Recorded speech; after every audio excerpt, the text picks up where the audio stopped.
오늘 갑시다. 우리 다음 주까지 하면 방학 기간 끝나고요. 그 이후로 학교별로 내신만 진행할 건데 다음 기간 마지막 과목 파트 우리 물리 쪽 좀 진행할게요. 물리 쪽 연기 하나 해야 되는데 중학교 때 한 거고요. 근데 한 건데 사실 좀 애매하게 한 친구들이 많을 거라 좀 다시 하는 게 좋을 것 같아요. 오늘 할 이야기는 전자기 겁니다. 전자기.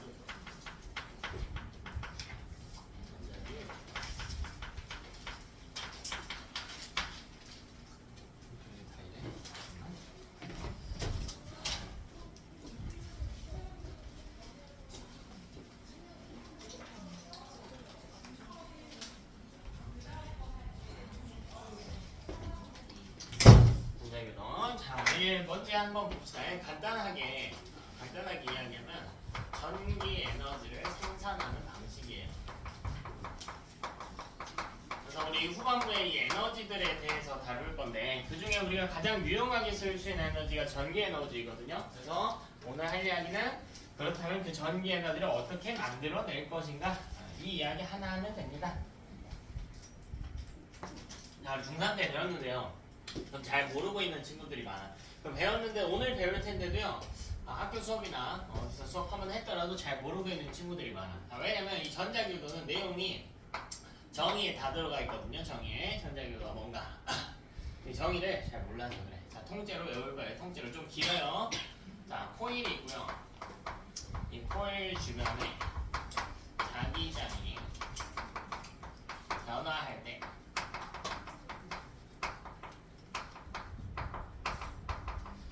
코일이 있고 이 코일 주변에 자기장이 변화할 때, 자, 코일은 이 자기장의 변화를 싫어합니다. 이 자기장의 변화를 방해하기 위해, 자, 벌써 말이 좀 길어지죠.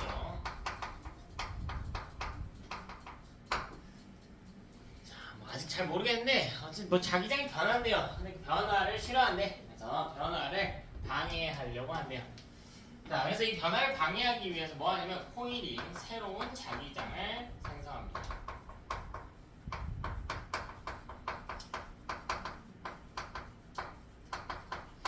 코일이 새로운 자기장을 형성해야 됩니다. 변화를 막기 위해서 새로운 자기장을 만들어낸대. 자, 근데 이걸 또 만들기 위해서 이걸 또 형성하기 위해 뭐 하냐면 코일에 유도 전류가 발생합니다. 조금 가독성이 떨어지긴 하나 통째로 외워주셔야겠습니다. 여러분이 전자기도가 뭔지 설명할 수 있으셔야 돼요. 자, 제가 계속 정의 중요성에 대해서 수업 때 계속 이야기하고 있는데요. 이 전자기도 계산 문제들도 나오고요. 어려운 내용들도 나오는데 여러분이 일단 어려운 문제들은 다 고사하고 정의는 통째로 외울 수 있어야 된다. 전자기도가 뭐야? 라고 했을 때 코일이 있는데 코일 주변 자기장이 변화할 때 자기장의 변화를 방해하기 위해서 새로운 자기장을 코일이 만든대요. 근데 그러기 위해서 코일에 또 유도 전류가 생성이 된대. 지금 자기장이 몇 종류가 나오냐면 여기 코일 주변에 있는 이 자기장이죠. 여기 자기장. 자, 이들은 같은 종류의 자기장이고 자기는 새로운 자기장이에요. 이건 코일이 만든 자기장이기 때문에 자기장이 총 2개가 등장해야 됩니다. 현아, 멍 때려. 뭐 봐. 멍 때리지 말고. 오늘 할 이야기는 그렇다면 어떻게 자기장을 만드는가? 그러기 위해서 전류는 어떻게 흘러야 되는가? 이 이야기를 할 겁니다. 자, 가장 먼저 첫 번째로. 자, 전류가 흐른다고 했는데요. 그 흐르는 방향에 대해서 살펴볼게요. 첫 번째로 유도 전류의 방향을 찾아보자. 자, 이건 렌츠 법칙이라고 불려요. 렌츠 법칙. 발견한 과학자 이름이요. 렌츠의 법칙입니다.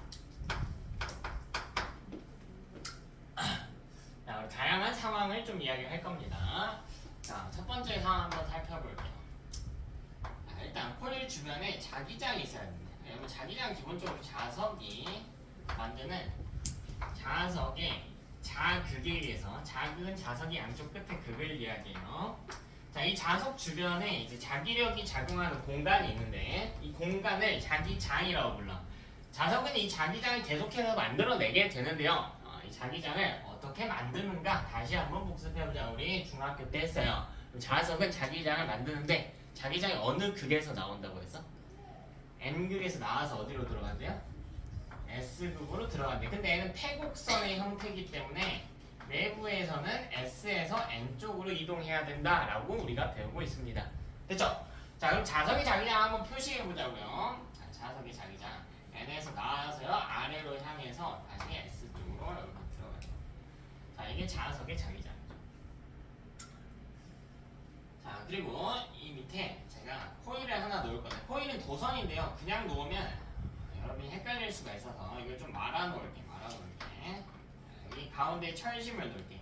자, 이거 뭐 코일 같은 거 아니야. 그냥 철심이에요. 빈 깡통이야. 빈 깡통. 자, 여기다가 이렇게 감아 놓을게. 이 감아 놓는 방향을 보여주기 위해서 그려주는 거예요. 사실 이거에 설치하면 이제 전류 세개도 세지고 하는데 그거까지는 됐고. 자, 뭐 할 거냐면 이 자석을 아래로 이동시키려고 그래요. 첫 번째 상황에서 자석의 N극 부분을 아래로 향하게 하고요. 이걸 이동시키려고 그래. 자, 그럼 지금 이 상황에서 이 코일은 자석과 거의 닿아 있지 않단 말이죠. 자석이 내보내는 자기장과 거의 닿아 있지를 않아. 그치? 자, 이걸 우리가 뭐라고 표현할 거냐면 코일이 자기장을 거의 받고 있지 않다라고 얘기할 거야. 코일이 받는 자기장의 세기가 거의 0이에요. 근데 이 자석이 점차 내려오게 되면 코일이 점차 자기장과 맞닿게 되거든요. 그럼 코일이 자기장을 받기 시작해요. 근데 코일은 이런 상황을 굉장히 불쾌해한대. 굉장히 싫어한대요. 자기장의 변화를 싫어한대. 그러니까 오면은 받는 자기장이 세지거든. 그걸 너무 싫어한다는 거야. 그래서 뭐 하냐면 코일이 너 왜 다가와? 다가오지 마! 라고 주장하게 되는 거예요. 그럼 이 자석을 밀어내기 위해선 코일이 극이 필요해. 자석과 가까운 쪽에 지금 그림 보면 N극이 코일 쪽을 향해서 다가오고 있거든? 코일이 이게 싫다고요. 그럼 밀어내야 될 거 아닙니까? 오지 마! 이렇게. 그럼 N극을 밀어내려면 여기 무슨 극이 필요해? 그치, N극이 필요하죠. 그래서 이 코일이 N극을 형성하려고 한다고. 이제 다음에 초반부 해석이 제일 중요합니다. 정의와 관련된 해석들이 가장 중요하다. 자, 해석해 볼게요. 자, 자석이 내려오려고 하면 코일 주변 자기장이 변화한대. 그래서 코일이 이 자기장의 변화를 방해하기 위해서 새로운 자기장을 만든대요. 새로운 극을 만든다는 뜻과 같겠죠? 여기까지 했어. 그럼 우리 마지막 줄만 대입하면 돼. 내가 갑자기 극을 어떻게 만드나요? 코일에 전류가 흘러서 만든대요. 됐지? 이건 중학교 2학년 때 배웠거든요, 우리. 전류에 의한 자기장이라고 하는 단원으로 배웠어. 코일에 만약 전류가 흐른다면 전류에 의해서 자기장이 생겨날 수 있거든. 즉, 극이 생겨날 수 있단 말이야. 됐니? 자, 이 원리를 이용한 겁니다. 코일이 너 왜 다가와? 너 그런 식이면 나 자꾸 전류 흘려보내서 극 만든다. 너 밀어낸다. 이런 구조가 되는 거라고요. 자, 이걸 우리 전류가 흐를 때 발생하는 자기장의 방향을 설명해준 과학자가 있었고요. 그 과학자 이름이 앙페르였어요. 앙페르. 앙페르가 손을 이용해서 설명했었는데 기억나니 혹시? 어떤 손을 이용했죠? 여기 잘 안 날 수도 있어. 오른손을 이용해서 설명했지. 그래서 이때 우리 잠깐 팁을 드리잖아. 앙페르의 오른손 법칙을 통해 앙페르의 오른손 법칙을 통해 전류 방향을 추론하는 게 가능합니다. 자, 앙페르는 뭐라고 주장했냐면 오른손 엄지가 나타내는 게 뭐냐면 코일 내부의 자기장의 방향이라고 이야기했어요. 자, 근데 이렇게 알고 있는 친구들이 좀 적더라고 보니까. 너무 좀 편하게 공부하려고 해서 그런 것 같은데. 자, 이렇게. 자, 그럼 코일이 자석이 이렇게 있다고 해볼게. N극과 S극. 그럼 자기장이요 N극에서 나와서 S극으로 이렇게 들어가는 구조거든. 근데 앙페르가 뭐라고 이야기했냐면 우리 엄지는 오른손의 엄지는 코일 내부 자기장을 가리키는데 즉 이렇게 간대요. 내부, 코일 내부. 근데 코일 내부에서는 무슨 극에서 무슨 극으로 향하죠? S에서 N으로 향하지. 그럼 코일 내부 자기장 방향의 끝에는 항상 무슨 극이 있는 거야? N극이 있겠죠. S에서 N으로 가니까 내부에서는. 그래서 이걸 같은 말로 표현하면 뭐기는 하냐면 이거는 코일이 만드는 N극의 방향이야. 근데 이걸 많은 친구들이 그냥 엄지는 N극이요 이렇게 외워버린단 말이야. 뭐 틀린 표현은 아닌데요. 좀 더 본질적인 정의는 코일 내부 자기장 방향이 있습니다.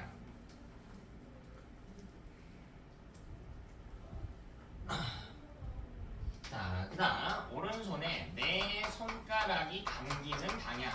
자, 이건 전류의 방향이다라고 본인이 찾아낸 이 방향들을요 손을 이용해서 공식화해서 정리를 해냈습니다. 그들 덕분에 우리가 손만 가지고도 전류 방향을 찾을 수 있다. 우리 오랜만에 이거 연습 한번 해봐야 되거든요. 연습 한번 해봐야 돼요. 자, 우리는 오른손을 이용해서 이 극을 가지고 만들어낸 극을 가지고 전류 방향을 유추해 볼 겁니다. 자, 우리 오른손이 좀 필요하겠죠. 같이 한번 해볼까요? 오랜만에 하니까. 자, 근데 우리가 알고 있는 내용이 뭐냐면 코일이 위쪽에 N극을 가리켜야 되는데, 근데 오른손의 엄지는요 위쪽을 가리켜야 되는데 N극을 가리키니까 됐지? 이렇게 있어야죠. 이렇게 눕히지 말고 이렇게. 자, 여러분 이거 할 때 안 헷갈리려면 항상 여러분의 시야는 어디부터 출발하면 되냐면 손바닥이나 손등부터 출발하세요. 손바닥이나 손등 이렇게 출발하세요. 엄지가 위로 가게 되면은 편한 자세로 이렇게 놓으면 돼. 엄지를 위로 가게 되면은 이런 모습일 거예요. 이런 모습. 그죠? 자, 그리고 내 이 손바닥에다가 아무 물체나 이렇게 하나 올려보는 거예요. 아무 물체나 이렇게 하나 올려보는 겁니다. 이렇게 놓지 마세요. 이렇게 수직으로 세워주세요. 지면에 연직으로 세워줘. 자, 그리고요 내 손가락이 펜에 어디에 닿으냐면 지금 펜의 뒷면에 닿아있거든. 뒷면에 닿아있죠 여러분 다. 자, 그리고 이걸 잡아보기 시작하면요 점점 손가락이 펜의 앞면에 닿게 돼. 앞면에 닿게 돼. 자, 이거 우리 뭐라고 표현할 거냐면 전류가 뒤에서 앞으로 넘어온다 라고 할까요? 뒤에서 앞으로 넘어온다 할 수 있겠죠? 자, 이걸 실제 코일에서 대입하기 위해서 여러분 어디만 보시면 되냐면 여기만 보세요. 여기만 보세요. 여기만. 자, 이 철심 쪽으로, 이걸 솔레노이드라고 그래요. 이 솔레노이드에서 철심 쪽으로 코일이 들어가는 입구만 봐. 입구만. 자, 그럼 만약 이쪽 길로 전류가 들어갔다라고 해볼게. 이쪽 위에 길로 전류가 들어갔다라고 해볼게. 그럼 이 코일 방향 그대로 따라가는 거야. 코일이요 철심의 뒤에서 앞으로 넘어오죠. 전류가 뒤에서 앞으로 오른단 말이야. 되니? 근데 만약 아래쪽 입구로 들어갔다고 해볼래? 그러면 이거 감긴 방향을 봐봐. 둘은 다르게 생겼거든. 얘는 앞에서 뒤로 넘어간단 말이야. 되나? 지효 되니?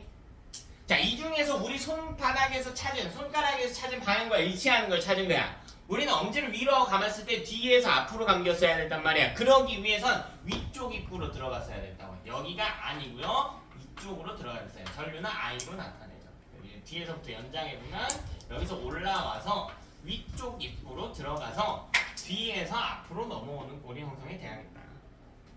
그럼 전류방향 무조건 찾을 수 있으셔야 됩니다. 무조건 찾을 수 있으셔야 돼요. 자, 이게 중3 정도의 해석이에요. 이게 중3 정도의 해석입니다. 근데 이걸 조금만 더 고등학생스럽게 해석을 해봅시다. 봐봐.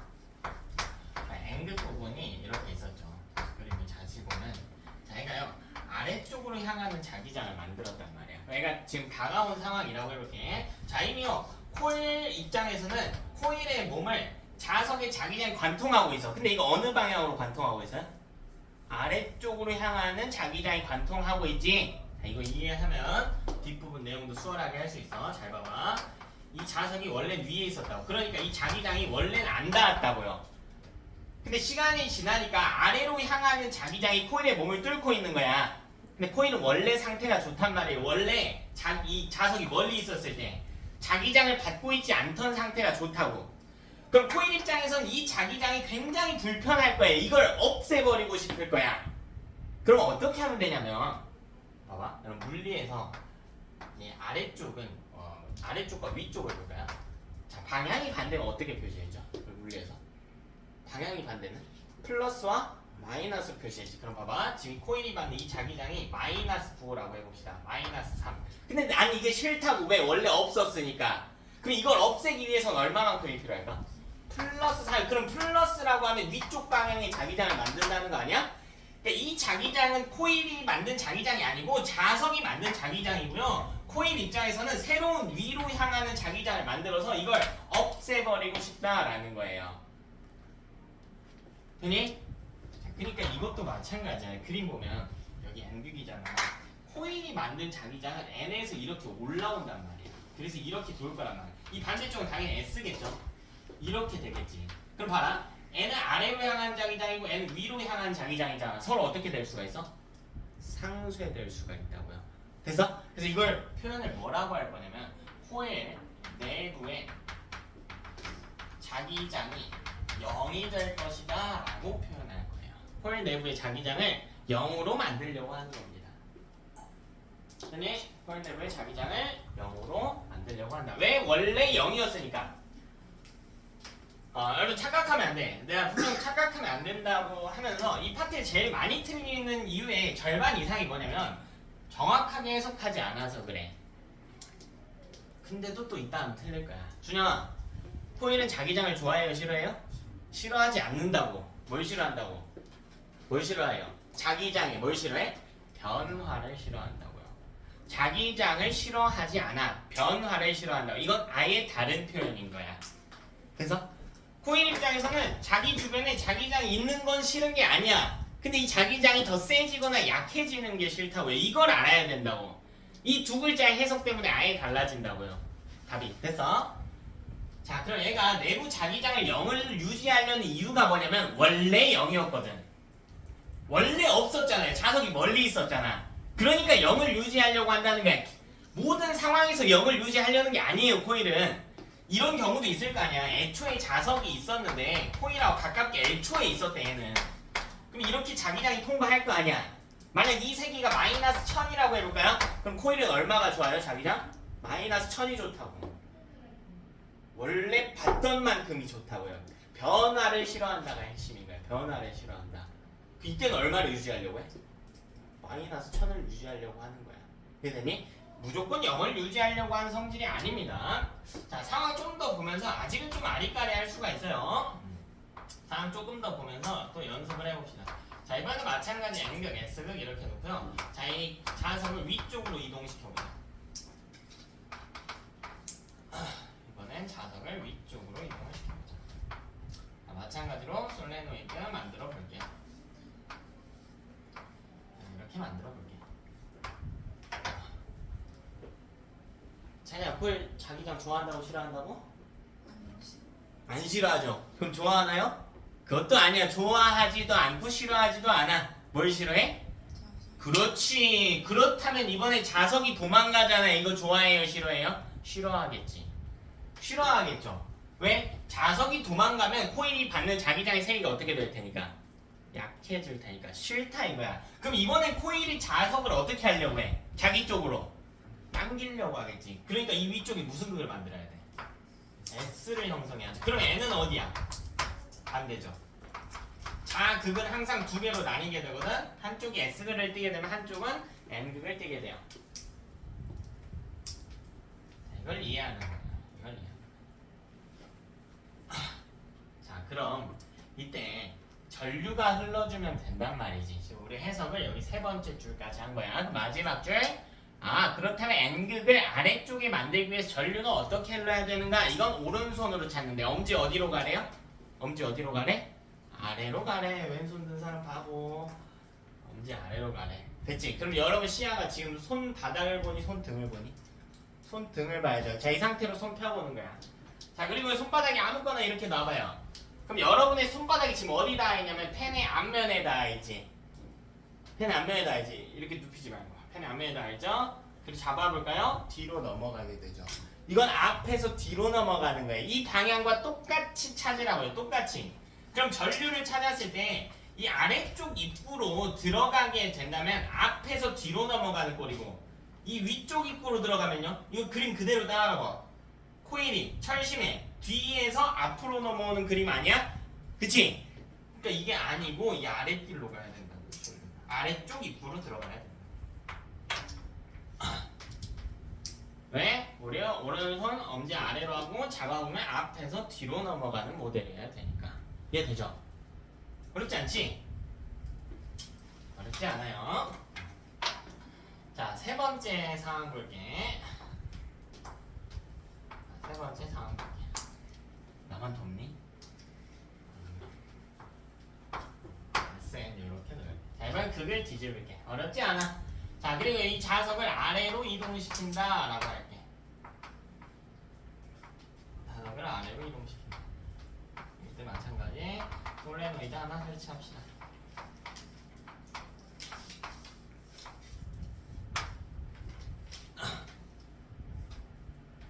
자, 그럼 이때요. 코일은 자석이 다가오잖아. 이거 좋아 싫어? 싫어. 간단하게 생각해보자. 이게 선풍기라고 해볼게. 착한 사람 눈에만 선풍기로 보여. 그죠? 선풍기, 휴대용 선풍기라고 해볼게. 그죠? 원래 셀카봉이야. 자, 선풍기라고 해요. 선풍기. 자, 나는 선풍기 바람을 자기장에 비유를 해볼게요. 나는 선풍기 바람을 좋아해요? 싫어해요? 좋지도 않고 싫지도 않아. 근데 뭐가 싫어? 그냥 세기가 어떻게 되는 게? 변하는 게 싫어. 근데 누가 이렇게 뒤로 갖다 놓으려고 하는데 그럼 좋아 싫어? 싫어. 그럼 난 이걸 어떻게 하려고 해? 다시 내 쪽으로 당기려고 하겠죠. 자, 누가 이번엔요 내 쪽으로 이걸 밀어 넣어. 이거 좋아해 싫어요? 싫죠. 다시 어떻게 하려고 해? 밀어내려고 하는 거야. 그러니까 밀당하는 것과 같은 거죠. 다가오면 밀어내고요. 도망가면 잡으려고 하고. 아니? 그래서 이때는 이 자석을 밀어내려고 해야 될 거 아니야? 그러니까 여기 S가 형성돼야지. 여기는 N극이 형성돼야죠. 자석과 가까운 쪽에는 S 형성, 자석과 먼 쪽에는 N극 형성. 이렇게. 그렇지 않지? 그럼 사실 2번 상황과 3번 상황 어때? 똑같죠? 그래서 이번에도 엄지 아래로 해서 네 손가락 감아보면 앞에서 뒤로 넘어가야 되기 때문에 이렇게 흘러야 된다.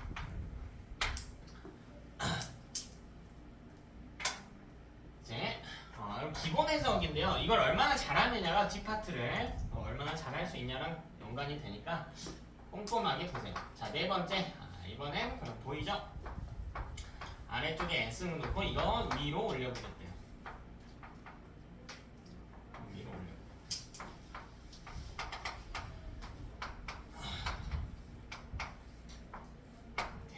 자, 그럼 이때 이 자석과 가까운 쪽에는 무슨 극이 형성이 되나? N극이 형성이 돼야 돼요. 왜 S극 도망가려고 하잖아. 싫다고요. 싫어. 왜 도망가? 왜 도망가? 그럼 이번에는 1번 상황과 같은 상황이 되는 거지. N극을 가까이 할 때랑 S극을 멀리 할 때는 같은 상황이 된다. 그렇다면 이때 전류는 여기 따라서 위쪽 입구로 들어가 줘야겠습니다. 왜? 엄지 위로 하고 감아보면 뒤에서 앞으로 넘어오거든요. 뒤에서 앞으로 넘어오게 되죠. 나 이런 식으로 우리 몇 가지 이야기했다. 조금만 더 연습할까요? 5번. 여기다가 5번. 자, 5번.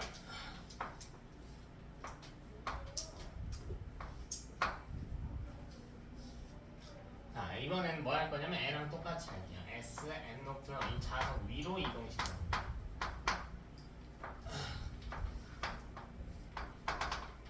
솔레노이드 이렇게 놓는 거예요. 근데요, 아까랑 뭐가 다르냐면 코일이 감겨있는 방향이 달라요. 그림 잘 비교해봐.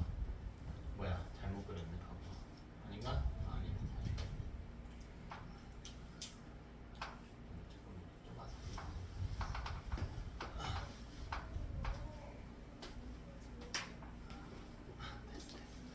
자, 그걸 감겨있는 방향이 얘랑 얘랑 달라.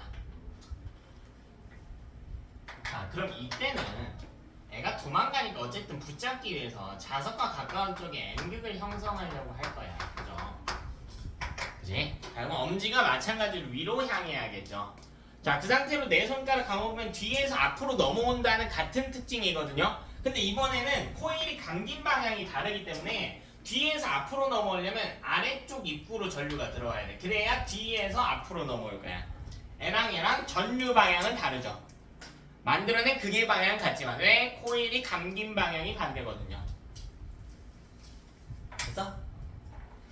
자, 하나만 더 해보자. 6번째 하나만 더 해보자. 자, 이번엔 뭐 할 거냐면 솔레노이드를 눕혀볼게요. 눕혀볼게. 오늘 할 거 많지 않아. 그러니까 좀 제대로 해석하는데 초점을 두고 제대로 해석하는데 해석을 제대로 해보자.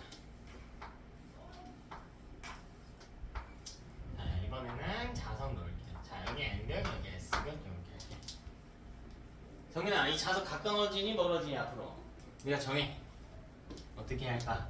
자석 얘랑 가까워질까 멀어질까? 네가 정하면 가까워지게 설계하래요. 이렇게 놓으래. 이렇게. 자, 이 자석이 왼쪽으로 이동하도록 설계해보래. 그쵸? 자, 그럼 코일 입장에서는 자석과 가까운 쪽에 여기에 극을 만들어야겠지. 무슨 극을 만들어야 돼? N극을 형성해야 돼. 아, 그럼 이 N극을 만들기 위해서 전류가 어떻게 흐르는가만 해석하면 되겠죠? 자, 그럼 우리 오른손 엄지는 어쨌든 코일이 만든 N극 쪽을 쳐다보면 되잖아요. 즉 이번엔 오른손 엄지가 이렇게 가야지. 세우고 있으면 바보. N극. 너네 기준 오른쪽을 향하고 있잖아. 이렇게 가야지. 이렇게. 네, 이렇게 될 필요 없지. 다시 엄지가 솔레노이드에 주먹이 그대로 있다고 생각해. 그 상태에서 엄지만 N극 쪽으로 펴요. 됐지? 됐어요? 자, 그럼 손 펴볼까요? 그럼 손바닥이 이렇게 있겠지? 여기다가 물체를 아무거나 놓고 감아보는 거야. 그럼 뒤에서 앞으로 넘어오거든요. 되니? 뒤에서 앞으로 넘어오고 있지? 펜을 뒤에서 앞으로. 그럼 애도 입구를 보라고. 이쪽 입구로 올라가면 앞에서 뒤로 넘어가잖아. 그래서 이 오른쪽 입구로 넘어와야 뒤에서 앞으로 넘어오는 구조란 말이야. 따라서 전류는 이 방향으로 올라야겠다. 오른쪽 입구로 올라오는 그림이어야겠다. 그죠? 이런 식으로 솔레노이드를 눕혀놓기도 합니다. 눕혀놓기도 하고요. 뭐 좀 더 다양한 형태가 나올 수도 있는데 그건 이따가 문제풀이 과정에서 좀 보도록 하고 다음 과정으로 넘어갑시다. 자, 두 번째는 이때 흐르는 유도 전류의 세기를 구하는 공식입니다. 유도 전류.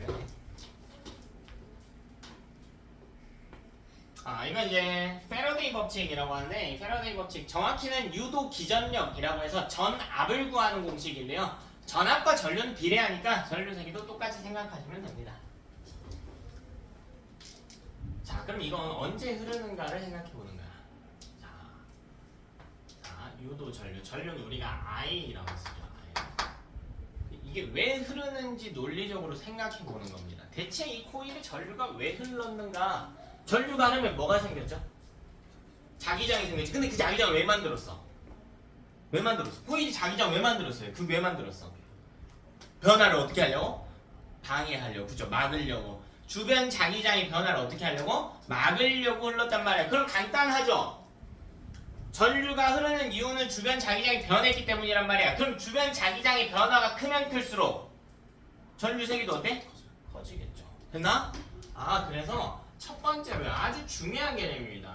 그러니까 전류 세기를 찾으라고 하는데 자꾸 엉뚱한 데서 찾지 말고 여기서 찾으세요. 여기서.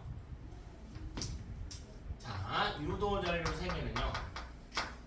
첫 번째로 비례합니다. 자, 뭐랑 비례하냐면 시간당 자기장 변화율과 비례.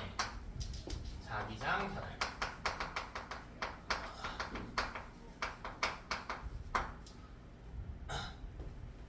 시간당 자기장 변화율에 비례합니다. 시간당 자기장 변화율에 비례합니다.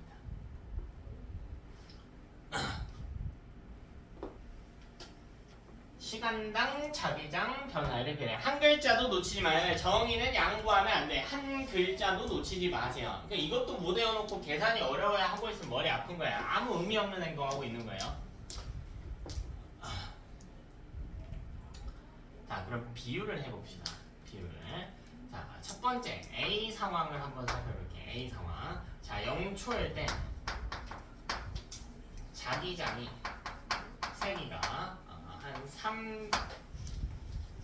3B였다고 합니다. 3B. B는 자기장이 기호이자 단위로 많이 쓰거든요. 자기장 찾아는 아저씨가 비오뜻이라 그래요. 자기 앞 글자 따가지고 쓰는 건데 B. 자, 3B에서 자 1초일 때 자기장이요.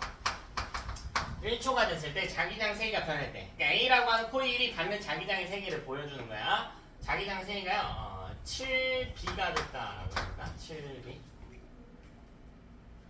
되니? 이게 A 코일이 받는 자기장이래.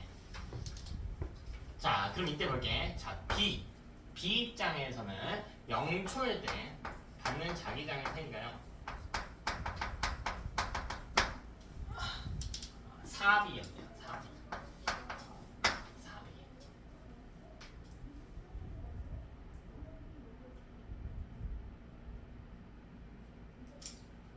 자, 그리고 2초일 때 자기장의 세기가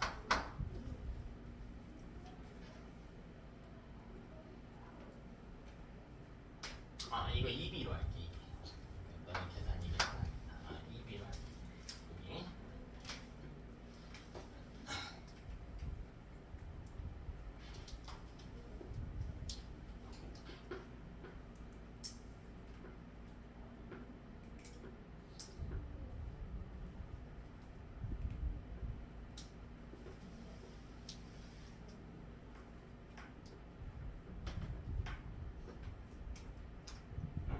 여기.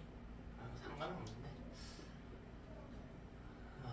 이때는 계산이 하면 뭐 6B라고 할까? 잠깐만 6B 하면 잠깐만 20이니까 안 되는구나. 14B로 14 10 계산이 안 되냐 갑자기 10B라고 여기 그냥 다시 4B로 바꿔. 소리 4B에서 10B가 됐다.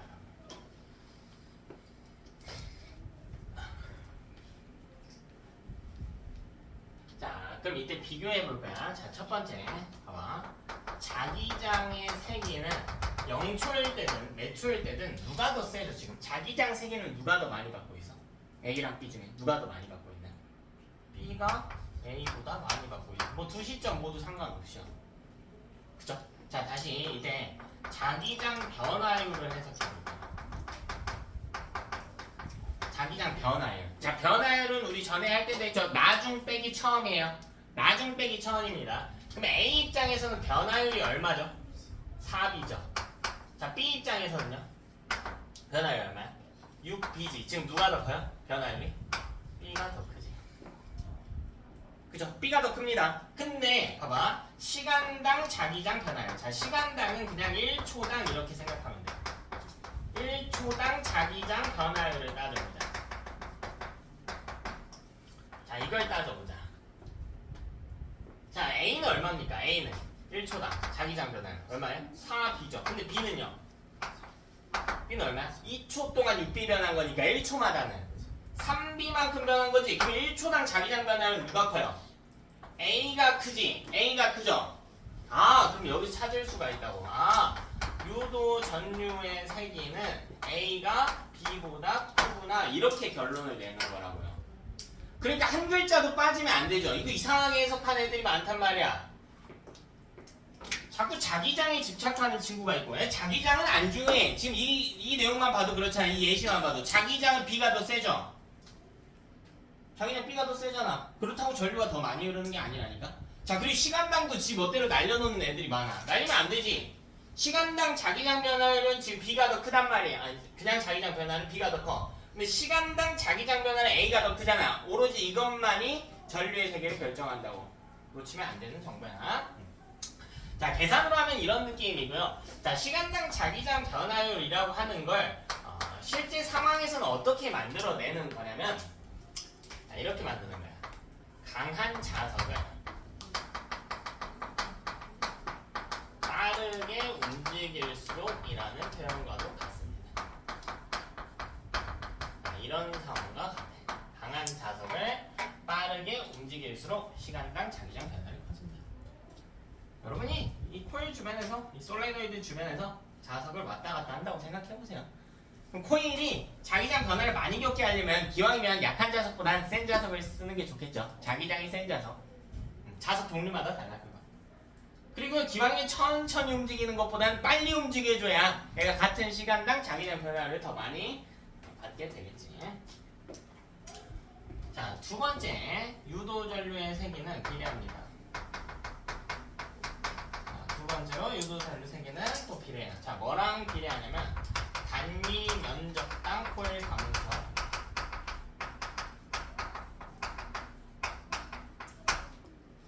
나만 덥니? 안 덥냐?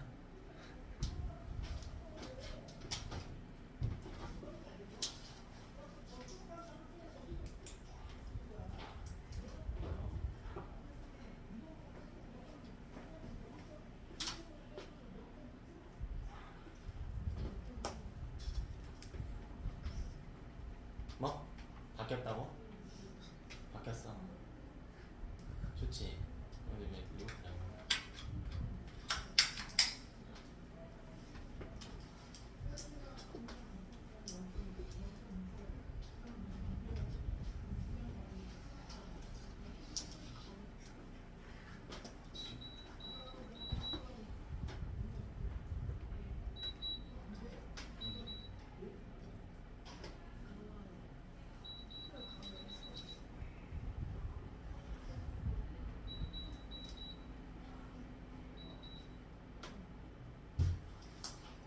충분히 이야기해. 에어컨 바꿨어. 나 오늘 아침에 출근해서 원장님 보러 갔어. 왜냐면 어저께 공부 안 하는 놈이 좋은 놈이 있어가지고 나 퇴원을 시켰거든. 공부 안 한다고. 원장님 나 본순간 그런 잘했다 미역쌤이. 네? 나 그 말을 하러 갔는데 하는 말이 야 우리 에어컨 바꾸는데 이번에 1,200만 원 들어간다. 일 좀 열심히 해야겠다. 근데 그 앞에서 퇴원생 이야기 못 하겠는 거야. 두 명을 쫓아낸다고 말을 못 하겠는 거야. 하루 종일 눈치 보고 있어. 자, 이렇게 들어갔는데요. 자, 이것도 하나 한번 비교해볼게. 자, A라고 하는 이 코일은 이렇게 철심이 있고 여기 길이를요 1m라고 볼게요. 1m. 자, 그다음 이 두께를 1제곱센티미터라고 놓고요. 자, 여기에 코일을 막 감을 텐데 몇 바퀴 감을 거냐면 100바퀴 감았다라고 해볼게요. 자, 그럼 B도 볼게. 자, B는 여기가 2m래요. 2m. 두께는 똑같이 1제곱센티미터로 설계하겠습니다. 근데요, 여기 몇 바퀴 감았냐면 150바퀴 감았어요. 그거 잘 봐봐 얘들아. 감은 수는 누가 더 커? 감은 수 누가 더 많이 감았어? B가 A보다 많이 감았지. 근데 단위 면적당, 이 말은 같은 면적당이야. 같은 면적당 감은 수는 누가 더 클까? A가 B보다 크겠죠. A가 B보다 크겠지. 왜요? 어차피 두께는 똑같으니까 두께 무시하고요. 길이 보면 전체 이 코일의 단면적이 나오겠죠. 1m당 N은 75바퀴 감은 거고 B는 A는 100바퀴 감은 거란 말이야. 그럼 전류 어디서 더 많이 흐른다고요? 전류? A에서 더 많이 흐른다. 이것 때문에 A에 흐른 전류 IA라고 씁니다. 보통 이게 IB보다 크다. 이해됩니까? 그래서 꽤 많은 친구들이 실수하는 게 있어요. 코일 많이 감으면 전류 세요. 아니 그게 아니야. 단위 면적당 코일 감은 수가 높아야 돼. 정확하게 표현해줘야 된다고. 정확하게. 분명 이야기를 했음에도 틀립니다. 그리고요 뭐라고 하냐면 억울하대. 뭐 억울할 게 뭐가 있어? 가문수랑 단위 면적당 가문수는 분명 다른데요. 면적의 차이가 일단 분명 다른 내용이니까 꼭 주의하시고요. 학교에서 절대 부분 점수 안 줍니다. 이거 부분 점수 주면 그 선생님이 채점 잘못한 거예요. 종종 주는 경우들이 있거든요. 주면 안 돼요. 주면 안 돼. 내용이 아예 다른데 무슨 부분 점수를 줘? 네? 정확하게 써줘야 단위 면적당 가문수를 많게 한다. 혹은 이 정도는 써줘도 돼. 코일을 빽빽하게 감는다. 이건 괜찮아. 많이 감는다랑 빽빽하게 감는다는 다른 거거든요. 많이 빽빽하게 감았다는 건 같은 면적에 많이 감았다는 거니까 많이 감았다라고 쓰지 말자. 됐죠? 자, 이렇게 우리 두 가지 내용에 대해서 정리해봤습니다. 자, 결국 다시 복습 한번 하고 넘어갈게요. 전자기도라고 하는 것은 코일 주변의 자기장이 변화할 때 그 자기장의 변화를 방해하기 위해서 코일이 새로운 자기장을 만들 건데요. 그 자기장을 만들기 위해서 코일의 전류가 흐르는 방법이네. 전류가 흐르게 해서요 전기 에너지를 만들어내는 거예요. 자, 어떻게 하는지 보세요. 내가 이거 잡고요 왔다 갔다 계속해. 코일 주변에서. 그럼 코일 주변 자기장이 계속 어떻게 돼? 계속 변화하겠죠. 계속 변화하지. 그럼 코일에 뭐가 흘러요? 전기 에너지가 흐를 거 아니야. 그 전기 에너지를 갖다가 쓰는 거야 우리가. 네, 요게 전자기도다. 이때 전류가 흐르는 방향은 렌츠 법칙으로서 설명이 가능하고요. 전류의 세기는 패러데이 법칙인데, 자, 이거 중요해요. 첫 번째, 시간당 자기장 변화율과 비례한다. 두 번째, 단위 면적당 코일 가문수와 비례한다. 됐죠? 자, 그럼 이제 유형 정리 들어갈 건데, 크게 4가지 유형 나와요. 작게는 5가지 유형 정도가 발생하는데, 자, 비율을 해볼게요. 어떻게 4가지 과정이 있니? 그 공부하는 모습들을 보면 앞으로 좀 미래들이 보여요. 어느 정도는 보여. 이 메타인지력을 보는데 제가 학생들 볼 때 제일 많이 보는 게 이 질문의 수준이에요. 질문의 수준.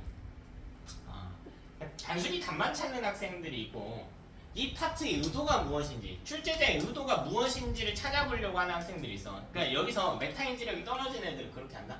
아씨 재수없는 뭘 그렇게까지 해. 답만 찾으면 되지. 아니야. 그렇게까지 해놓은 놈들이 나중에 고난도 문제 혹은 새롭게 출제된 유형의 문제들 풀 수 있죠. 뒷부분 내용도 공부하기가 훨씬 편해지고. 자, 어떻게 되는지 보자. 자, 이거 선풍기예요. 선풍기. 그죠? 선풍기입니다. 자, 선풍기에서 나온 바람을 우리는 자기장으로 하겠대. 자, 그럼 전류는 언제 흐르냐면 자기장에 변화가 생기기만 하면 되죠. 선풍기 바람을 받는 정도를 내가 달라지기만 하면 돼. 자, 첫 번째 상황 봅시다. 선풍기 위치를 왔다 갔다 할 거예요. 왔다 갔다 할 거야. 이게 아까 한 거죠. 자석으로 움직였지. 자석으로 움직였지. 됐나? 자, 두 번째 방법은 또 뭐가 있을까? 자, 이번에 선풍기를 안 움직일게. 근데 내가 받고 있는 바람 세기를 바꾸고 싶어. 뭘 하면 될까요? 그렇지, 바람 세기를 바꾸면 되죠. 미풍이었는데 뭘로 바꾸면 돼? 약풍으로 바꾸면 되죠. 또 강풍으로 바꾸면 되지. 됐나? 자, 이게 두 번째 유형인 거야. 자석의 세기를 변화시키는 거예요. 주변 자기장의 세기를 변화시키는 거야. 자석의 위치를 변화시키는 게 아니라. 됐나? 자, 세 번째 유형은 뭐냐면 선풍기가 이렇게 있는데 자, 이 앞에다가요 사람을 세워놓을 거예요. 사람을 이렇게 세워놓을 거예요. 자, 뭐 할 거냐면 이 사람을 돌려봐. 자, 봐봐. 이렇게 서 있을 때는 바람 받는 세기가 어때요? 세겠죠? 근데 이 사람을 눕혀볼까요? 그럼 바람 받아 못 받아? 못 받지. 자, 코일을 회전시키는 겁니다. 이거 여러분 중3 때 했어요. 발전기예요, 이게. 코일을 회전시키는 거. 자, 세 번째죠. 이게 발전기가 세 번째 유형이고, 네 번째 유형은 뭐냐면 선풍기는 이대로 틀어놓고요. 사람을 굴리지도 않고 뭐 할 거냐면 이 사람이요. 선풍기 바람 바깥쪽 구역에 있다가 안쪽 구역으로 들어오는 거야. 그리고 애가 나가는 겁니다. 이 바깥쪽에 있을 땐 바람 안 받았죠. 여기 있을 땐 받았지. 여기 있을 땐 안 받는단 말이야. 그래서 자, 뭘 하는 거냐면 코일을 움직이는 거예요. 코일을. 자석이 아닌 코일을 움직여버려. 아니? 그래서 이렇게 크게 네 가지 유형인데 시간 관계상 다 하지는 못하니까 한 두 개 정도의 핵심 유형만 다루고 나머지는 내신 기간에 하는 걸로 합시다. 그래서 첫 번째 유형. 자, 자석을 운동시켜 봅시다. 자석을 이동시켜. 근데 이거 이미 했어요. 여기 설명할 때 렌치 법칙 할 때 했던 게 자석의 운동과 관련된 내용입니다. 근데요, 조금 더 복잡하게 운동을 시켜봅시다. 저렇게 심플하게 그냥 가까이 갔다 멀리 갔다 이건 너무 쉬우니까 조금만 더 복잡하게 움직여볼게. 자, 첫 번째 예시 들어갈게요. 첫 번째 예시. 자, 이런 빗면을 놓을게. 시험에 단골로 출제되는 유형. 자, 뭐 할까요? 이 빗면에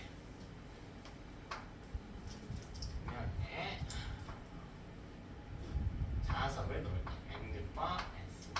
자, 마찰은 없다라고 할게. 마찰이 있어도 되지만 없다고 할게. 마찰 영향은 뺄게.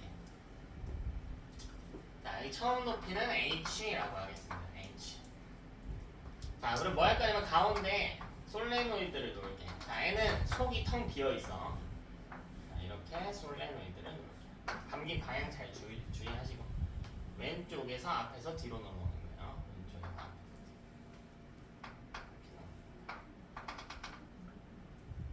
됐지? 자, 그럼 이 자석이 빗면 때문에요. 중력을 받아서 점차 가속이 돼서 내려올 거예요. 자, 이게 P점이라고 할게. P점에 도달하겠죠. P점에 도달할 겁니다. 자, 그리고요, 이 터널을 통과할게요. 통과해서 여기가 Q점이라고 할게. Q점에 도달도 할 거고요. 자, 마지막 높이가 있대요. 자, 근데 이게 높이가요, 원래보다 높을 수도 있고 낮을 수도 있고 원래랑 같을 수도 있거든. 이 어딘가에서 멈췄대. 어디서 멈췄는지는 이따 찾아보는 걸로 합시다. 됐니? 자, 어떤 상황인지 한번 보자. 근데 우리 앞에 내용 다시 한번 볼게. 자, 코일은요, 자기장 변화를 싫어해. 그럼 자석이 움직이는 걸 기본적으로 좋아합니까? 싫어합니까? 싫어하죠. 기본적으로 싫어해요. 그럼 코일은 자석의 운동을 방해하는 개념이 되는 거지.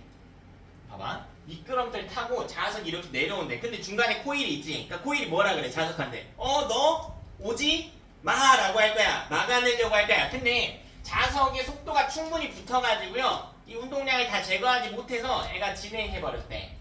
그래서 여기를 통과했대요. 그리고 Q점을 통과해서 올라간 이 상황이래. 되나? 자, 단골 유형이고요. 이 문제 안 틀리는 방법은 그림을 무조건 두 개 그린다. 그림을 두 개 그린다. P점과 Q점을 따로 그린다.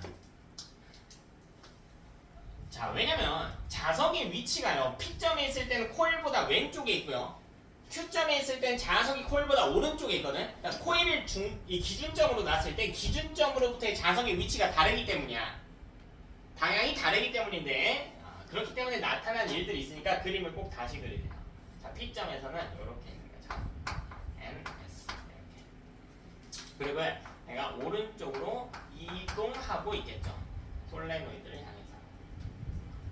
자, 그리고 가운데 솔레노이드가 이렇게 있을 거야.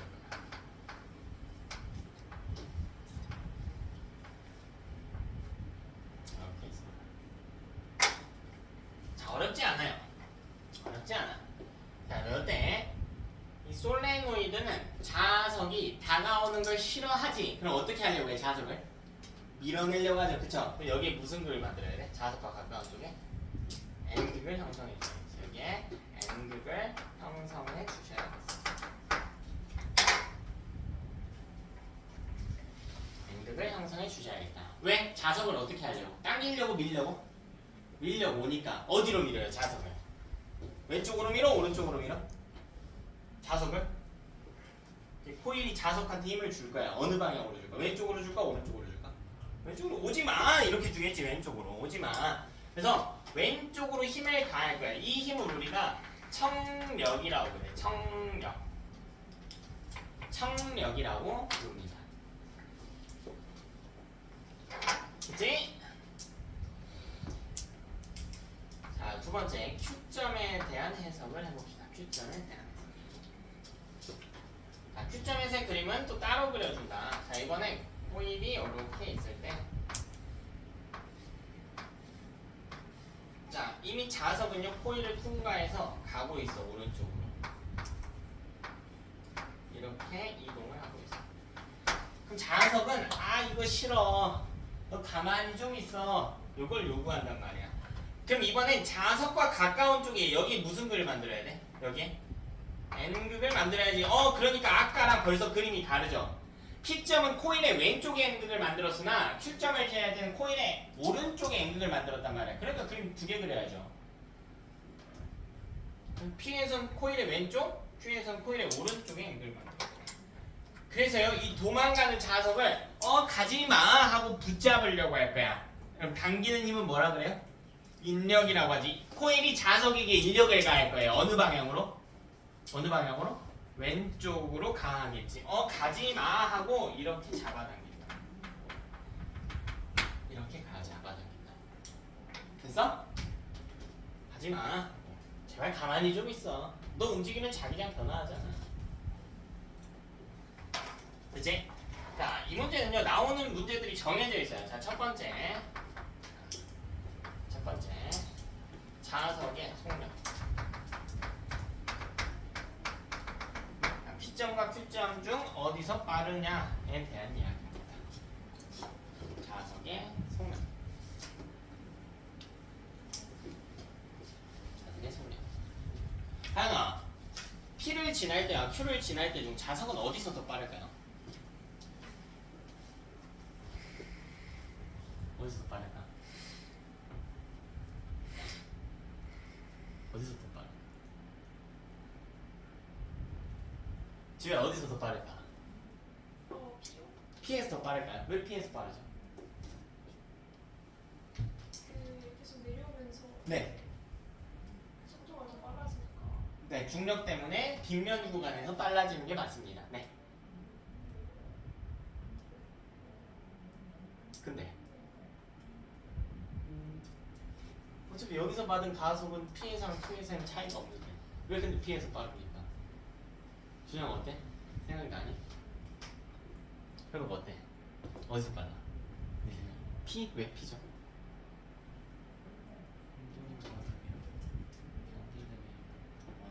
야, 나는 이런 대답을 이번 연도에 처음 들어봐. 감동이야.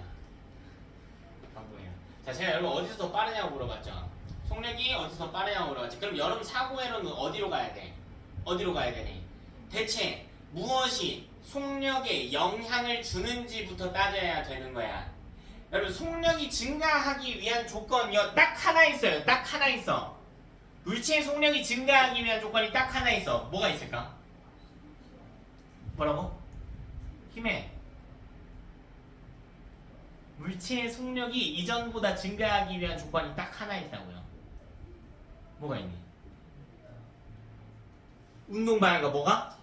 야, 이게 100점짜리 답변이라고 얘들아. 100점짜리 답변인 거야. 운동 방향과 힘의 방향이 같으면 속력이 증가해요. 속력이 감소하는 조건은 뭐예요? 운동 방향과 힘의 방향이 뭐인 거야? 반대인 거야. 너네 물리 2년째 배웠는데 이걸 대답 못하면 안 된다고요. 무슨 말인지 알겠어? 이걸 얼버무려서 대답하는 친구들하고 이게 갈수록 학년 올라갈수록 차이가 훨씬 많이 나. 정의로서 근접할 수 있어야 돼. 속력이 뭔지를 물었으면 어떻게 되는지 물었으면 속력의 정의부터 생각하는 거야. 속력이 무엇에 의해 결정되는지를 생각하는 것이고. 그럼 속력이 변화했다면 힘의 방향과 운동 방향이 같은지 다른지를 봐야 돼. 근데 P점을 지날 때든 Q점을 지날 때든 자 일단 P점 볼게. 이동 방향과 운동 방향과 자석이 받는 힘의 방향이 어때? 서로 반대죠. 그럼 속력이 어떻게 돼요? 느려지지. Q점을 지날 때는 운동 방향 오른쪽이지 힘의 방향 어디예요? 왼쪽으로 받고 있지. 그럼 속력이 어떻게 돼요? 느려지죠. 그러면 해석이 이렇게 되지. 이 구간을 지나는 내내 자석의 속력은 계속 어떻게 돼? 느려지죠. 그래서 P점에서 더 빠른 거야. 됐나? 이렇게 돼야지. 그러니까 우리 아까 현욱이가 했던 말 중에 딱 하나만 제가 수정해주고 싶어요. 마지막에 뭐라고 했냐면 힘을 더 많이라는 표현을 썼거든. 많이든 적게든 그건 중요하지 않아요. 속력이 느려지기 위한 조건은 힘의 방향과 운동 방향이 어떻게 하기만 하면 된다고? 다르기만 하면 된다고. 둘 다 다르잖아. 자석의 속력은 VP. 속력은 우리 V라고 쓰죠. P점에서의 속력이니까 VP라고 쓸게. VP가 VQ보다 크다. 왜? 운동하는 동안 힘의 방향과 운동 방향이 반대이기 때문에 이렇게 답할 수 있는 학생은 안 봐도 점수가 오를 거야. 자, 계속 이야기하죠. 우리 수업 내내 계속 이야기하는 게 정의. 좀 불편하게 풀어라. 너무 편하게 답에 찾으려고 하지 말고 문제의 의미부터 파악을 해라. 저런 게 메타인지 얘들아. 저런 게 거창한 게 아니야.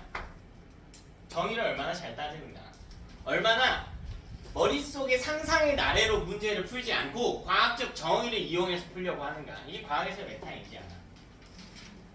출제자는 대체 나한테 뭘 묻고 있는가. 사실 출제자는 여기서 나한테 뭘 묻고 있냐면 P점과 Q점에서 운동 방향과 힘의 방향이 같냐 다르냐를 묻는 거야. 속력을 물었지만 사실 자, 두 번째 볼게. 그렇다면 이제 유도전류의 세기도 한번 비교해볼게. P점과 Q점에서 은서야, 어디를 지날 때 전류가 더 강하게 되는가요? 지금 그림 보면 전류 방향 표시 안 해줬네. 이거 표시해 보면 이렇게 올라가죠. 왼쪽에 앞에서 뒤로 가야 되니까 이렇게. 자, Q점에서는 뒤에서 앞으로 넘어야 되니까 이 오른쪽 입구로 이렇게 올라와야겠죠. 자, 어쨌든 둘 다 전류는 흐릅니다. 그죠? 전류는 흘러요. 은서야, 어디서 더 세게 해야 될까? 전류는 어디서 세게? 다시 너네 시야가 어딜 가야 되는지 생각해봐. 너네 시야가 어딜 가야 되나? 질문의 의도가 무엇인지를 찾는 거야. 태훈아, 전류의 세기 P점과 Q점 중 어디서 더 세게 해야 될까?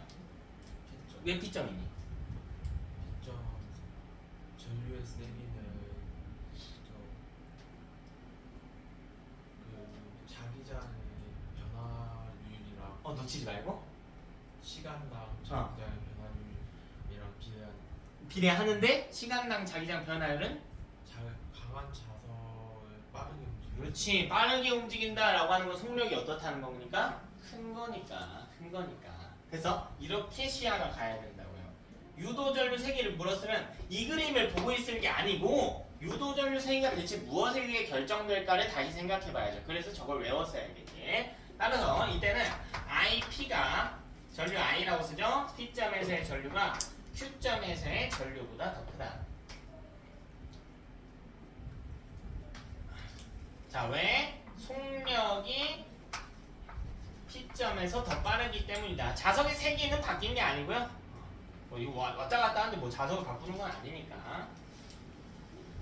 자석의 속력의 차이가 발생했기 때문이다. 자, 세 번째 볼게. 자, 이거는 이렇게 볼까? 자석의 역학적 에너지를 비교해볼까?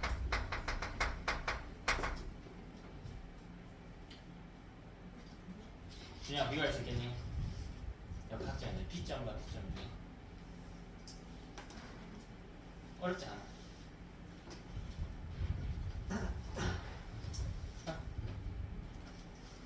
이거에 대해서 한번 해설해 주세요. 뭐부터 생각해야 돼 너는 대체? 역학적 에너지가 뭔지부터 생각해야죠. 역학적 에너지는 뭔데? 뭘 보고 역학적 에너지라고 그래? 위치 에너지와 운동 에너지의 합이지. 그럼 위치 에너지가 뭐에 의해 결정되고 운동 에너지가 뭐에 의해 결정되는지 찾아야 될 거 아니야. 그죠? 위치 에너지는 뭐에 의해 결정돼? 질량과 높이죠. 근데 지금 높이는 똑같잖아? 높이는 똑같아.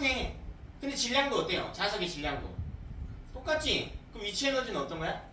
같은 거죠? 그럼 뭐 비교하면 돼? 운동 에너지 어떻게 비교할 거야? 뭘로 비교할래요? 속력으로 비교해야죠. 속력이 여기서 더 빠르니까. P점에서 더 빠르니까. P점에서 더 빠르니까 운동 에너지는 누가 커? 어디서? P점에서 더 크지. 그럼 역학적 에너지 어디서 더 커요? P점에서가 Q점에서보다 크다. 왜? 위치 에너지는 같은데 운동 에너지가 P점에서 더 크거든요. 왜? P점은 속력이 더 빠르기 때문이지. 됐나? 자, 지금 제가 무슨 관점에서 이야기했냐면 역학적 에너지를 설명하는 관점에서 이야기했어요. 자, 근데 이걸 다른 관점에서 설명할 수 있어. 에너지 보존과 전환의 법칙으로 설명할 수가 있습니다. 자, 여기 지나다니는 동안 코일에 뭐가 생겨났습니까? 코일에 뭐가 생겨났어요? 전기 에너지가 발생하고 있지. 그럼 전기 에너지가 공짜로 생겨나는 거야? 아니죠. 에너지는 전환과 보존의 법칙을 따라야 되기 때문에 다른 무언가 에너지는 줄었어야 될 거란 말이야. 그 에너지가 바로 역학적 에너지라는 거죠. 그나? 그래서 이거는 두 가지 관점으로 설명 가능한 거야. 네? 역학적인 에너지가 바뀌었다고. 자석의 역학적 에너지가 바뀌었다고요. 뭘로? 무슨 에너지로? 전기 에너지로. 어디에 흐르는? 코일에 흐르는 전기 에너지로 바뀌었다고요. 자석의 역학적 에너지가 코일의 전기 에너지로 전환됐기 때문이라고.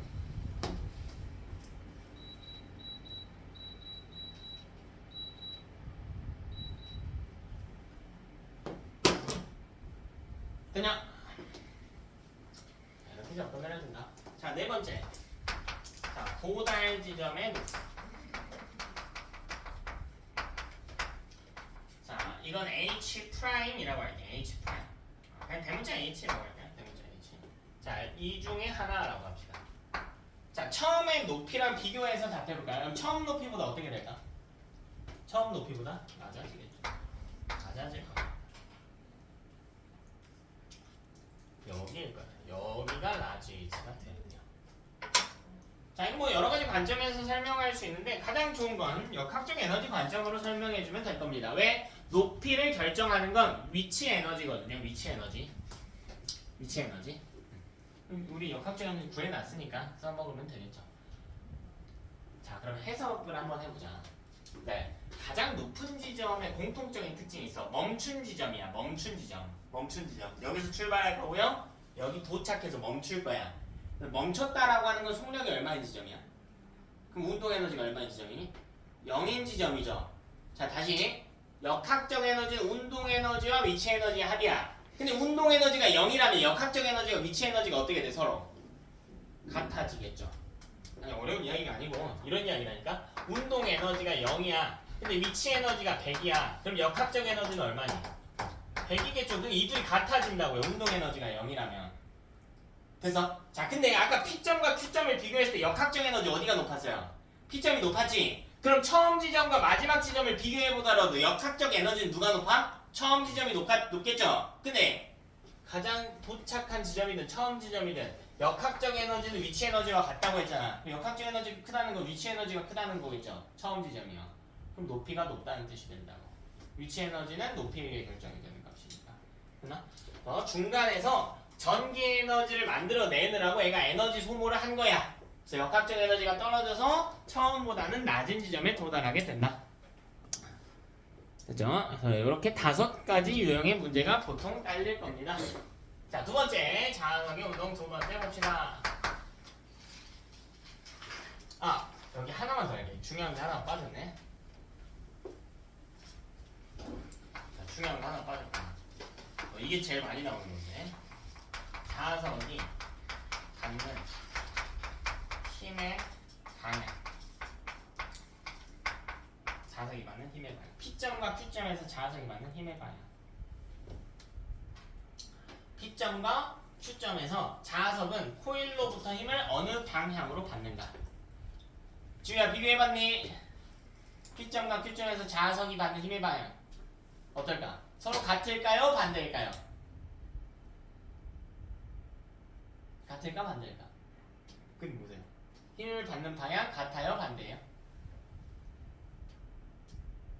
잘 모르겠나? 같아요. 왜 같죠? 왜 같아? 어떻게 같은데? 이거 같다면 같다고 대답한 이유가 있을 거야. 그걸 묻는 거야.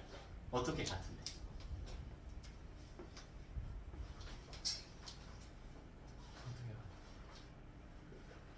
첫 번째에서 자석이 오른쪽에서 힘을 오른쪽에서 어디로?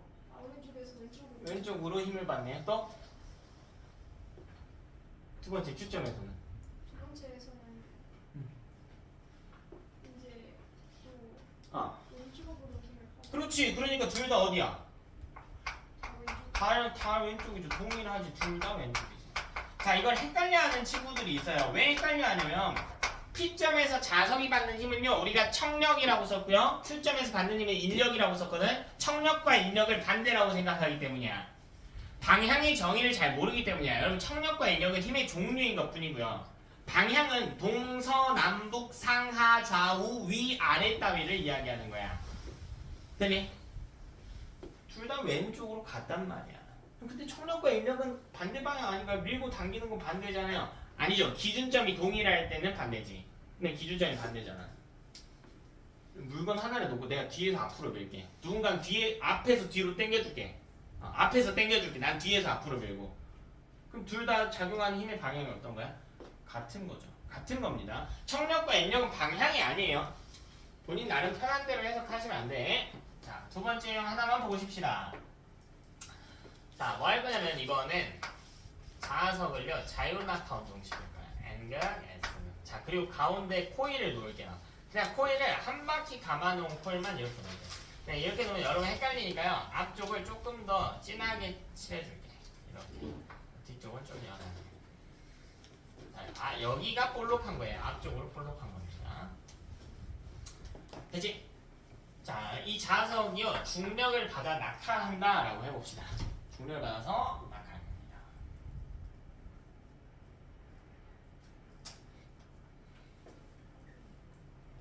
자, 그럼 여기 지점을 P점이라고 놓고요. 자, 이 점이 Q점이라고 놓읍시다. 그럼 자석이 내려오면서 P점에 도착할 때도 있을 거고 내려와서 Q점에 도착할 때도 있을 겁니다. 네? 해봅시다. 자, 그럼 얘도 코일로부터 위에 있을 때도 있고 밑에 있을 때도 있잖아. 자, 이렇게 기준점으로부터의 자석이 다를 때는, 위치가 다를 때는 그림을 꼭 두 개를 그려달라. 자, P점 먼저 가봅시다. 자, 코일이 이렇게 있고요.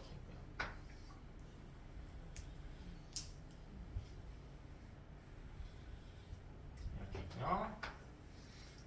뒤쪽으로 있을 거야. 자, 자석의 N극이 아래를 향하고 있을 거야.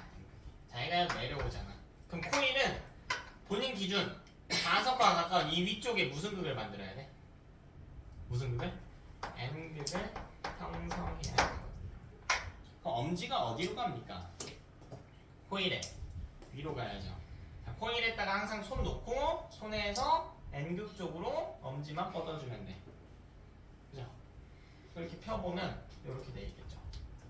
여기다가요 뭐 하나를 놓고 감아봐. 헷갈리면 크게 감아보세요. 자, 뒤쪽에 출발하지? 여기 출발할 거야? 너네 기준 오른쪽에서 왼쪽으로 갔다가 가면서 앞으로 넘어올 거예요. 요렇게 넘어오겠죠. 요렇게 넘어오겠지. 이거랑 똑같은 방향으로 전류가 간다. 뒤쪽에서 출발해서요 이렇게 넘어온다고요. 여기가 앞쪽. 이렇게 전류가 간다.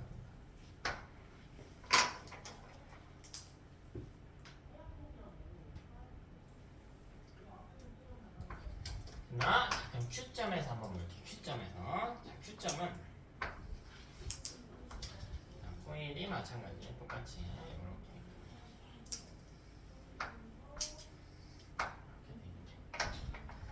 자석은 S극 부분이 코일과 가까운데 아래로 떨어지게 돼. 그럼 이 코일이 자석과 가까운 요 코일의 아래쪽에 무슨 극을 만든다? 여기 N극을 형성한다.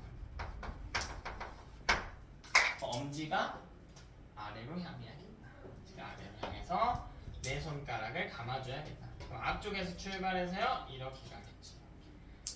앞쪽에 출발해서 오른쪽에서 왼쪽으로 넘어간 후에 다시 뒤로 넘어가는 상황일 거예요. 전류가 아까랑 반대로 이렇게 흐를 겁니다. 전류 방향이 계속 변화하고 있습니다. 이렇게 자석의 운동에 대한 예시가 또 비교될 수가 있겠다. 자, 이때도 뭐 힘 방향 이야기 할 수 있겠죠. 뭐 전류 방향이 반대지만, 자, 자석이 받는 힘은 이쪽에서 위쪽으로 청력, 여기서는 위쪽으로 인력 받겠지. 힘의 방향 어때? 여기도 어때요? 둘이 똑같지. 똑같죠. 그치? 힘 동일하죠. 동일하고 힘 방향 동일. 자석이 받는 힘이야. 자, 역학적 에너지 비교해 볼래? 어디가 더 클까? 역학적 에너지 어디가 더 클까? P에서 Q보다 더 크겠죠. 왜? 이 에너지가 전환돼. 무슨 에너지로? 전기 에너지로. 역학적 에너지가 전기 에너지로 전환되기 때문에. 자, 근데 이거 볼래? 속력은 어떨지 몰라.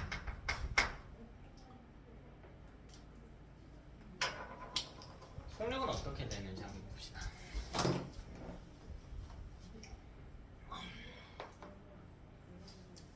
속력은 어떻게 돼? 다시. 그럼 속력이 증가하기 위해서는 힘의 방향과 운동 방향이 어때야 돼? 같아야죠. 힘의 방향과 운동 방향이 반대라면 속력이 줄어들 거야. 그럼 지금 봐봐. 운동은 어디로 해? 자석 둘 다 운동 어디로 하니? 둘 다 어디로 해? 아래로 하죠. 근데 자기력의 방향 어디예요? 위로 가지. 그럼 속력이 어떻게 돼야 돼? 느려져야죠. 근데 여긴 작용하는 힘이 하나 더 있지. 뭐도 있어? 그렇지. 중력도 있잖아. 중력도 있잖아요. 중력이 있잖아요. 근데 중력은 계속 어디로 작용해? 연집 아래로 작용하지. 그러니까 머리가 아픈 거야. 자기력은 위로 작용하는데 중력은 아래로 작용한단 말이야. 물체는 아래로 운동을 하고 있고요. 그럼 봐라. 만약 자기력이 위쪽으로 작용한 자기력이 중력보다 크다면 알짜 힘의 방향은 위쪽일 거예요. 합산된 힘의 방향은. 그럼 속력이 어떻게 돼? 느려지겠죠, 그때. 근데 만약 중력이 더 크다면요. 자기력보다 중력이 더 크다면 힘의 방향이 결국 아래로 형성되겠지. 그럼 속력이 점차 어떻게 돼? 빨라지겠죠. 됐나? 자, 그럼 이 속력은 사실 여기에 코일이 없을 때보다는 둘 다 느린 거예요. 자기력이 크기 어쨌든 간에 자기력이 있기만 하면 방해는 하는 거니까. 근데 P점과 Q점에서는 비교가 불가하다고요. 이 상황 내에서는 PQ가 비교가 불가하다고. P랑 Q는 비교가 불가하다.